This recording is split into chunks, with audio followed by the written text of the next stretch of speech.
কেয়ামতের বড় আলামতগুলোর মধ্যে অন্যতম এবং সবচেয়ে ভয়ঙ্কর হল দাজ্জালের আবির্ভাব। রাসূলুল্লাহ সাল্লাল্লাহু আলাইহি ওয়াসাল্লাম উম্মতকে দাজ্জালের ফিতনা থেকে বারবার সতর্ক করেছেন। হাদিস শরীফের দাজ্জালের বর্তমান অবস্থান সম্পর্কে একটি অত্যন্ত বিস্ময়কর ঘটনা বর্ণিত হয়েছে, যা আমিম দারির হাদিস নামে পরিচিত। সহিহ হাদিসের এই বর্ণনা থেকে জানা যায়, দাজ্জাল বর্তমানে পৃথিবীর কোনো এক নির্জন দ্বীপে শিকলবন্দী অবস্থায় রয়েছে। কিন্তু সেই দ্বীপটি ঠিক কোথায়? তামিম দারির ঐতিহাসিক সমুদ্র অভিযান। সহিহ মুসলিমের এক দীর্ঘ হাদিসে এই ঘটনার বিস্তারিত বিবরণ এসেছে। সাহাবী তামিম দারি রাদিয়াল্লাহু আনহু এবং তার ৩০ জন সঙ্গী একবার সমুদ্র ভ্রমণে গিয়ে ঝড়ের কবলে পড়েন।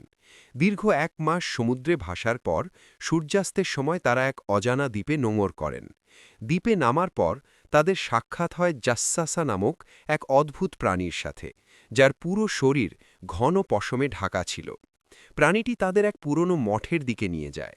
সেখানে তারা এক বিশাল দেহী মানুষকে হাত পা ও ঘাড়ে শিকল দিয়ে বাঁধা অবস্থায় দেখতে পান। সেই বন্দী ব্যক্তিই ছিল দাজ্জাল। সে সাহাবীদের কাছে বাইসান খেজুর বাগান, তাবারিয়া সাগর এবং জুগার ঝর্ণা সম্পর্কে জানতে চেয়েছিল। দ্বীপটির ভৌগোলিক অবস্থান হাদিসের ইঙ্গিত। সেই দ্বীপটি ঠিক কোথায় অবস্থিত তা নিয়ে মানুষের কৌতূহলের শেষ নেই। হাদিসে দ্বীপটি সুনির্দিষ্ট নাম না বলা হলেও রাসূলুল্লাহ সাল্লাল্লাহু আলাইহি ওয়াসাল্লাম এদিক সম্পর্কে স্পষ্ট ইঙ্গিত দিয়েছেন। তিনি প্রথমে ইয়েমেন বা শামের সাগরের কথা ভাবলেও পরে আল্লাহর পক্ষ থেকে ইঙ্গিত পেয়ে নিজের মত সংশোধন করেন। হাদিসে রাসূলুল্লাহ সাল্লাল্লাহু আলাইহি ওয়াসাল্লাম পড়েন, মনে রেখো, দাজ্জাল শাম কিংবা ইয়েমেনের কোনো সাগরে নেই, সে পূর্বের কোনো এক স্থানে আছে। এ কথাটি তিনি ৩ বার বলেছেন। মুসলিম ৭১১৯। আধুনিক এবং প্রাচীন গবেষকদের মতামত। মদিনা থেকে পূর্ব দিক এবং সমুদ্র এই দুইয়ের সমন্বয়ে গবেষকরা কয়েকটি স্থানের কথা উল্লেখ করেছেন। সেগুলো হল আরব সাগর বা ভারত মহাসাগর।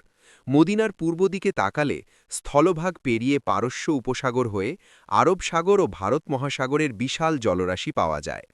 তামিম দারির জাহাজ যেহেতু ইয়েমেনের কাছাকাছি থেকে যাত্রা শুরু করেছিল, তাই স্রোতের টানে জাহাজটি এই সাগরের কোনো দ্বীপে পৌঁছানোই সবচেয়ে যুক্তিসঙ্গত। খোরাসান বা ইস্ফাহান প্রসঙ্গ।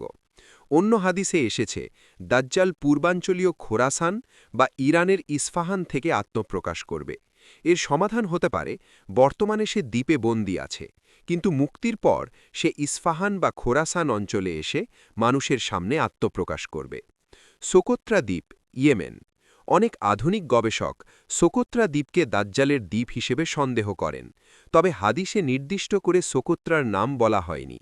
বারমুডা ট্রায়াঙ্গেল একটি ভুল ধারণা।